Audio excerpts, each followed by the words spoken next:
Hello friends, today we are going to learn about past tense. There are four types of past tense. Number 1, past indefinite. Number 2, past continuous. Number 3, past perfect. Number 4, past perfect continuous. এর আগের ক্লাসে আমরা present tense নিয়ে discuss করেছি। আজকে ক্লাসটি হবে past tense নিয়ে। তাহলে শুরু করা যাক পাস্ট ইনডেফিনাইট টেন্স দিয়েই। পাস্ট ইনডেফিনিট টেন্স বাংলায় যাকে আমরা বলি সাধারণ অতীত বা নিত্য অতীত। এই পাস্ট ইনডেফিনিট টেন্স কাকে বলে বা আমরা পাস্ট ইনডেফিনিট টেন্স কীভাবে বুঝবো? অতীতকালে কোনো একটি কাজ হয়ে গিয়েছে বা হতো যার ফল বর্তমানে আর নেই, এরকম বোঝালে তাকে আমরা পাস্ট ইনডেফিনিট টেন্স বলি। কোনো বাক্যকে পাস্ট ইনডেফিনিট আছে কি না সেটা আমরা কিভাবে বুঝবো? ক্রিয়ার শেষে ছিল, ছিলে, ছিলাম বা তে তাম যুক্ত থাকলে আমাদের বুঝে নিতে হবে এটা পাস্ট ইনডেফিনিট টেন্স।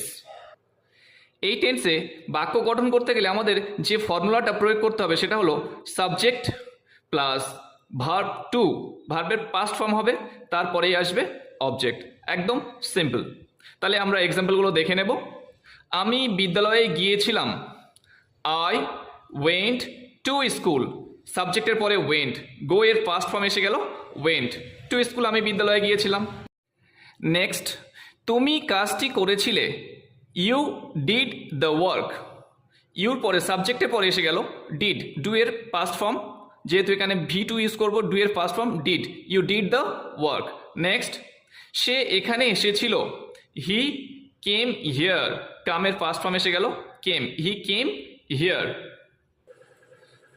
এখন আমরা জানবো পাস্ট কন্টিনিউয়াস টেন্স সম্পর্কে, যাকে আমরা বাংলায় বলি ঘটমান অতীত। অতীতকালে কোনো একটি কাজ হচ্ছিল বা চলছিল এরকম বোঝালে ভার্বের যে পরিবর্তন হয় সেটাকে আমরা বলি পাস্ট কন্টিনিউয়াস টেন্স। এই পাস্ট কন্টিনিউয়াস টেন্স গঠন করতে গেলে আমাদের যে ফর্মুলাটা প্রয়োগ করতে হবে সেই ফর্মুলাটা হলো, প্রথমে আসবে সাবজেক্ট, তারপরেই আসবে ওয়াজ অথবা ওয়্যার, তারপর আসবে ভার্বের প্রেজেন্ট ফর্ম অর্থাৎ V1, তার সঙ্গে যুক্ত হবে আইএনজি, ভার্বের সঙ্গে আইএনজি যুক্ত করে দিতে হবে, তারপরেই আসবে অবজেক্ট। তাহলে আমরা সেন্টেন্সগুলো একটু দেখে নেব। আমি বিদ্যালয়ে যাচ্ছিলাম, I was going to school. I was going to school, তাহলে সাবজেক্টের পরে ওয়াজ এসে গেল, ভার্বের সঙ্গে গো এর সঙ্গে আইএনজি যুক্ত হয়ে গেল, তাহলে I was going to school. আমরা কাজটি করছিলাম, we were doing the work. We were সাবজেক্টের পরে ওয়্যার, তারপরে ভার্বের সঙ্গে আইএনজি যুক্ত হয়ে গেল, we were doing the work. সে এখানে আসছিল, হি ওয়াজ কামিং হিয়ার।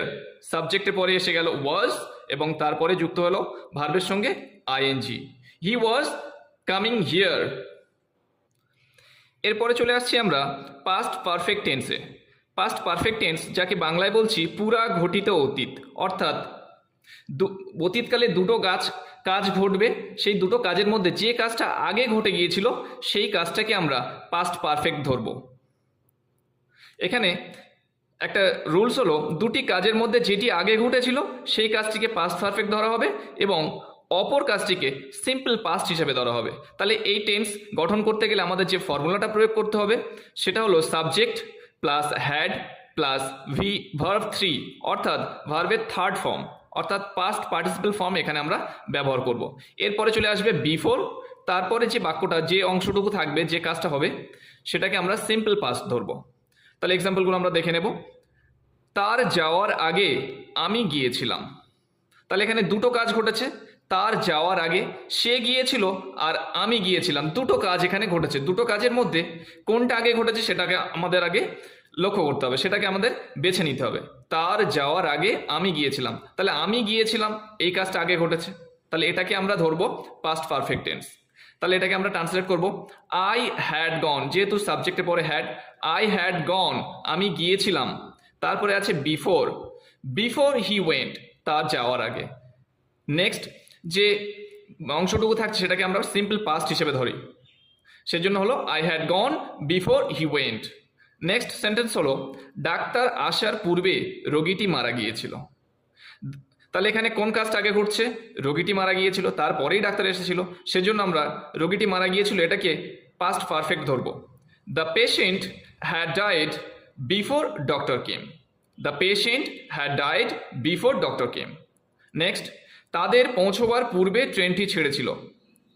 তাহলে এখানে কোন কাজটা আগে ঘটেছে? তাদের পৌঁছবার পূর্বে ট্রেনটি ছেড়েছিল, আগে ট্রেন ছেড়েছে তারপরে তারা পৌঁছেছিল, সেজন্য ট্রেনটি ছেড়েছিল এটাকে আমরা পাস্ট পারফেক্ট হিসাবে ট্রান্সলেট করব। The train had started before they reached. The train had started before they reached. এরপরে চলে আসছি পাস্ট পারফেক্ট কন্টিনিউয়াসে। পাস্ট পারফেক্ট কন্টিনিউয়াস এর বাংলা অর্থ হলো পুরা ঘটমান অতীত। পুরা ঘটমান অতীত। এটা এই টেন্স কাকে বলছে? এই পুরা ঘটমান অতীত আমরা কাকে বলছি? অতীতকালে কোনো একটি কাজ অন্য একটি কাজের পূর্ব পর্যন্ত কিছু সময় ধরে চলছিল, এরকম বোঝালে আমরা তাকে পাস্ট পারফেক্ট কন্টিনিউয়াস টেন্স বলি। এই টেন্সের সেন্টেন্স গঠন করতে গেলে আমাদের প্রথমে যে রুলসটা ফলো করতে হবে সেই রুলসটা হলো, প্রথমে আসবে সাবজেক্ট, তারপরে আসবে হ্যাড বিন, তারপরে আসবে ভার্বের প্রেজেন্ট ফর্ম V1, তার সঙ্গে আইএনজি যুক্ত হবে, এবং তারপরে আসছে বিফোর, তারপরে সিম্পল পাস্ট। তাহলে আমরা স্ট্রাকচার অনুযায়ী সেন্টেন্সগুলোকে ট্রান্সলেট করব। তার থামার আগে আমি 30 মিনিট ধরে দৌড়াচ্ছিলাম। তাহলে এখানে দুটো কাজ ঘটেছিল, সে থেমেছিল এবং আমি দৌড়াচ্ছিলাম, দুটো কাজ ঘটেছে। তাহলে তার থামার আগে আমি 30 মিনিট ধরে দৌড়াচ্ছিলাম। তাহলে আমি 30 মিনিট ধরে দৌড়াচ্ছিলাম, এই কাজটা আগে ঘটেছে, সেজন্য আমরা এই বাক্যটিকে আমরা পাস্ট পারফেক্ট কন্টিনিউয়াসে ফেলব। I had been running for 30 minutes before he stopped. Structure অনুযায়ী সাবজেক্ট, তারপর হ্যাড বিন প্লাস ভার্বের সঙ্গে আইএনজি যুক্ত হবে, তারপর বিফোর, তারপর সিম্পল পাস্ট। ট্যাক্সিটি আসার আগে সে 1 ঘন্টা ধরে অপেক্ষা করছিল।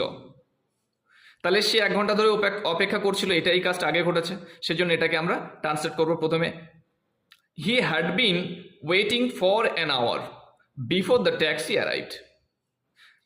নেক্সট, তার ঘুমাতে যাওয়ার আগে আমি 30 মিনিট ধরে পড়ছিলাম। I had been reading for 30 minutes before he went to sleep. আজকে এ পর্যন্ত, আর নেক্সট ভিডিওতে আমরা ফিউচার টেন্স নিয়ে আলোচনা করব। আর ভিডিওটি যদি ভালো লেগে থাকে তাহলে একটা সাবস্ক্রাইব করে দেবে, আর লাইক, কমেন্ট এবং শেয়ার করতে ভুলবেন না।